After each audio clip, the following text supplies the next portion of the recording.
Bonjour à tous et bienvenue sur notre chaîne. Aujourd'hui, nous allons nous plonger dans un sujet qui fascine depuis des siècles et qui est au cœur de nombreuses réussites à travers le monde, le leadership. Vous vous êtes sûrement déjà demandé pourquoi certaines personnes semblent naturellement inspirer les autres, pourquoi elles arrivent à mobiliser des équipes entières autour d'une vision ou d'un projet? Qu'est-ce qui distingue réellement un bon leader d'un simple gestionnaire? Le leadership, ce n'est pas juste une question de position hiérarchique ou d'autorité. C'est un ensemble de qualités, de compétences et d'attitudes qui permettent d'influencer positivement les individus et de les guider vers un but commun. Dans notre monde moderne, où tout évolue à une vitesse incroyable, avoir des leaders efficaces est plus essentiel que jamais. Que ce soit dans le monde des affaires, dans le domaine sportif, artistique ou même au sein de la famille, le leadership joue un rôle crucial. Dans cette vidéo, nous n'allons pas seulement vous donner une définition théorique du leadership. Non, nous allons explorer ensemble des exemples concrets, des études de cas, et même des anecdotes pour mieux comprendre ce qui fait d'un individu un leader remarquable. Alors, préparez-vous à un voyage instructif à travers les méandres du leadership.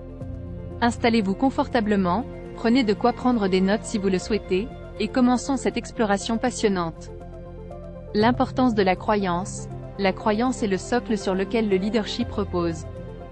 Pour certains, cela peut ressembler à une confiance intérieure ou à une passion ardente pour une cause. Quand un leader croit vraiment en quelque chose, cette conviction devient palpable pour ceux qui l'entourent. Prenons l'exemple de grandes figures historiques comme Martin Luther King Jr. ou Nelson Mandela. Leurs croyances en une vision d'égalité et de justice les ont propulsés, mais surtout, elles ont rallié des milliers de personnes autour d'eux. Ces leaders n'avaient pas seulement une idée ou un rêve, ils avaient une croyance inébranlable en un futur meilleur. Et c'est cette croyance qui les a rendus magnétiques.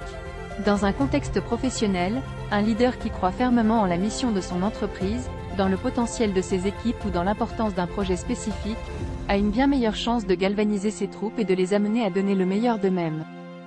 L'action comme moteur de réussite. Si la croyance est le socle du leadership, l'action est le véhicule qui transforme cette croyance en réalité. Avoir une vision sans action est comme posséder une voiture sans moteur. Rich DeVos n'a pas simplement réussi parce qu'il avait de bonnes idées. Beaucoup de gens ont de bonnes idées. Il a réussi parce qu'il a agi sur ses idées, parce qu'il a pris des risques et s'est lancé quand d'autres hésitaient. Dans le monde entrepreneurial, le temps est souvent un facteur critique.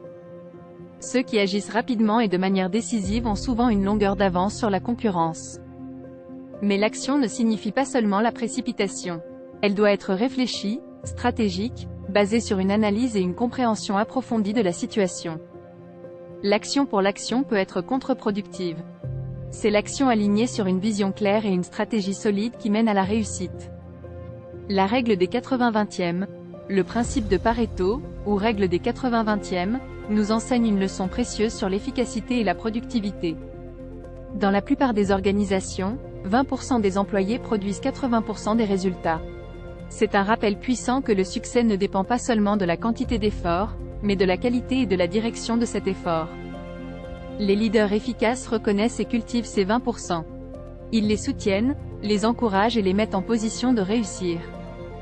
Mais ils ne négligent pas les 80% restants. Au lieu de cela, ils cherchent des moyens de les inspirer, de les former et de les aider à atteindre leur potentiel maximum. En fin de compte, le véritable test du leadership n'est pas de savoir combien de personnes vous suivent, mais combien vous ont été transformés par votre leadership. La règle des 80-20e nous rappelle que chaque personne a un potentiel unique, et c'est le rôle du leader de le découvrir et de le nourrir. La mise en œuvre des principes du leadership ne se limite pas aux dirigeants d'entreprise ou aux personnalités publiques. Chaque individu peut incorporer ces principes dans sa vie quotidienne, que ce soit dans son foyer, parmi ses amis, dans la communauté ou même envers soi-même. Voici quelques méthodes pour y parvenir. Développer une vision personnelle. Pourquoi? Tout comme une entreprise a une mission, avoir une vision personnelle donne une direction à votre vie. Comment? Réfléchissez à ce que vous voulez vraiment dans la vie. Quels sont vos objectifs à long terme? Comment voulez-vous être perçu par les autres? Écrivez cette vision et consultez-la régulièrement. Se former continuellement. Pourquoi? Les grands leaders sont d'éternels apprenants. Comment? Lisez des livres, assistez à des ateliers, inscrivez-vous à des cours en ligne. Cherchez constamment à élargir votre horizon et à acquérir de nouvelles compétences. Pratiquez l'écoute active. Pourquoi? Le leadership consiste à comprendre et à servir les autres. Comment? Quand quelqu'un parle, écoutez attentivement sans préparer votre réponse. Posez des questions pour clarifier et démontrer de l'empathie. Fixez-vous des objectifs clairs. Pourquoi? Un leader sait où il va et comment y parvenir. Comment? Définissez des objectifs SMART, spécifiques, mesurables, atteignables, réalistes, temporellement définis, pour votre vie personnelle, et vérifiez régulièrement vos progrès. Responsabilisez-vous. Pourquoi? Un leader assume ses actions et leurs conséquences. Comment? Si vous commettez une erreur, admettez-la, apprenez-en et avancez. Évitez de blâmer les autres. En incorporant ces méthodes dans votre vie quotidienne, vous commencerez à exercer une influence positive sur vous-même et sur les personnes qui vous entourent, en démontrant ainsi un véritable leadership. En fin de compte, le leadership transcende les simples désignations et les honneurs externes. C'est un voyage intérieur, une introspection, une conscience de soi et une capacité à inspirer les autres. Il est nourri par une croyance indéfectible en une vision, une action persistante et une détermination sans faille à exceller dans tout ce que l'on entreprend. C'est une quête continuelle d'amélioration, de croissance et de réalisation. Chaque moment de notre vie nous présente un choix. Voulons-nous être dans la catégorie des personnes qui prennent des initiatives, qui repoussent les limites, qui inspirent les autres? Ou voulons-nous nous contenter d'attendre, de réagir et de suivre le courant? Les leaders choisissent consciemment la première option, encore et encore. Le leadership n'est pas seulement réservé à quelques-uns. Chacun de nous a le potentiel de devenir un leader dans son propre domaine, à sa propre manière. Cela commence par poser la question: qui suis-je et qui veux-je devenir? Je vous encourage à réfléchir profondément à cette question, à embrasser votre potentiel unique et à agir en conséquence. Car, comme le dit le proverbe, celui qui pense qu'il est trop petit pour faire une différence n'a jamais passé une nuit avec un moustique.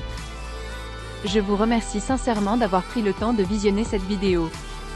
Si elle a résonné en vous, je vous serai reconnaissant de la commenter, de l'aimer et de la partager avec d'autres.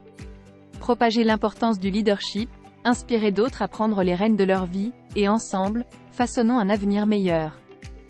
Restez déterminés, chérissez vos rêves et, par-dessus tout, mettez-vous en mouvement. À très bientôt.